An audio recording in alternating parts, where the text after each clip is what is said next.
तो चलिए बच्चों देखते हैं क्वेश्चन नंबर 31। क्वेश्चन नंबर 31 क्या कह रहा है कि यदि किसी समद्विबाहु त्रिभुज का जो आधार है वो बी दिया है और बराबर भुजा जो है, जो दो बराबर भुजा होता है वो कितना दिया है, ए दिया है, तो हमें उसका क्षेत्रफल ज्ञात करना है। ठीक है, तो हम क्या करते हैं, एक बनाते हैं समद्विबाहु त्रिभुज। मान लीजिए ये ए बी और सी, ये एक समद्विबाहु त्रिभुज है। तो समद्विबाहु त्रिभुज में क्या होता है कि दो भुजाएं बराबर होती है।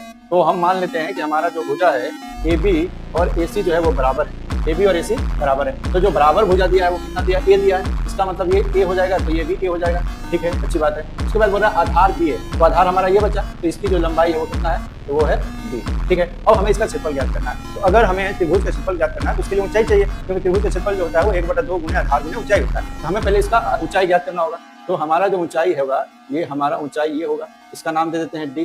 तो ये ए डी हमारा क्या हो जाएगा, ऊंचाई हो जाएगा।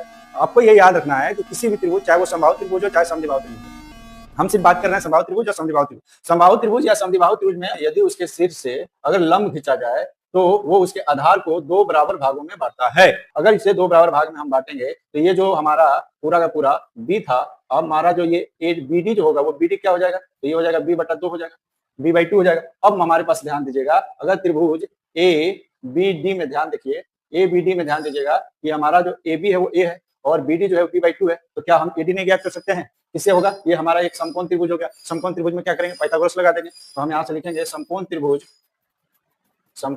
ए बी डी में पाइथागोरस प्रमेय से ए बी डी से क्या हो जाएगा, ए बी का स्क्वायर बराबर ए डी का स्क्वायर प्लस में बी डी का स्क्वायर।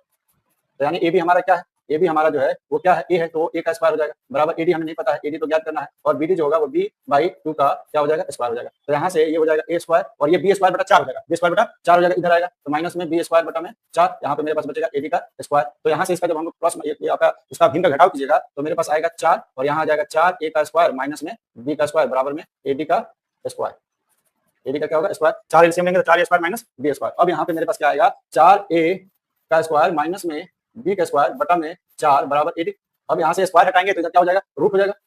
तो रूट करने से क्या होगा, इसका तो निकलेगा नहीं वर्गमूल, इसका वर्गमूल निकलेगा। तो मेरे पास जो ए डी का मान आएगा वो आएगा √4 ए स्क्वायर माइनस में बी स्क्वायर बटा में 2।